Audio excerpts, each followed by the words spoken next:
I'm a senior search consultant on the professional team with Green Resources.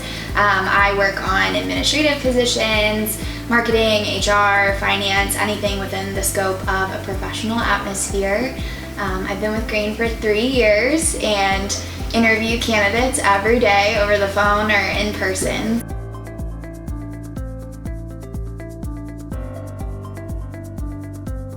I think it's really important to prepare for an interview so you're not going in and not using your time most efficiently. I think that sometimes when you're interviewing a candidate and you don't have a clear goal for the interview, you can run overtime, you can get distracted and not even end up talking about the key essential components of the job.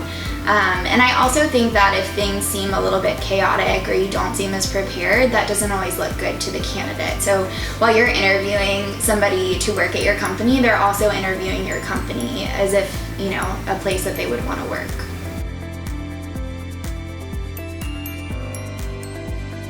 Really look at your job description, know what questions that you want to ask, what areas that you really want to target in the interview, and make sure that you are going to be asking the same questions or the same foundational questions to all candidates, just so you're not giving specific candidates an advantage over another or just kind of diving into an area that isn't applicable to the position. It's really important to at least have looked over the resume beforehand. I think that can give you an idea of an area that you might want to dive into a little bit further beyond those just general questions that you want to ask. It can also allow you to prepare specific examples of how these things could come up in a job and see if that person has any relatable experience with it.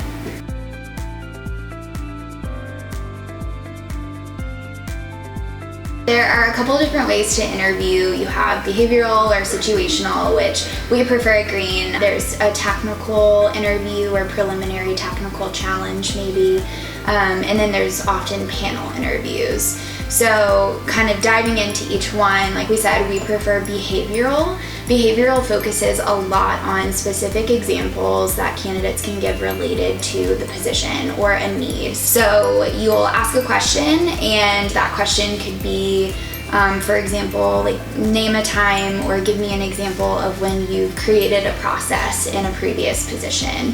So you would be looking for that candidate to give a very specific example, the action that they took to complete whatever the question was regarding, and then why they chose to do it that way. And that really gives insight into how they think, how they prioritize tasks.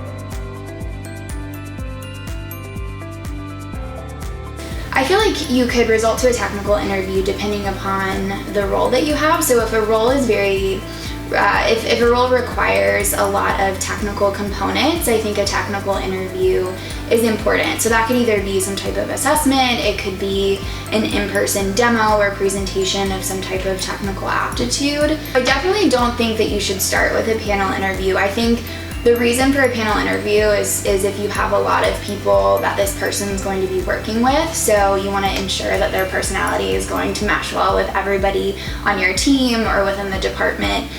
So I think it's important to have that so everybody can weigh in the decision, but I think if you are ultimately making the decision, you should probably meet with that person beforehand just to kind of gather your own opinions and then be able to consult with your team after. We know that it can be really intimidating to conduct interviews, and obviously hiring is a very stressful time for our clients. So we wanted to really just be able to provide, you know, as much information as possible to make them feel comfortable, you know, give them any tips on how to be prepared for an interview so they're able to efficiently, you know, hire for whatever need that they have.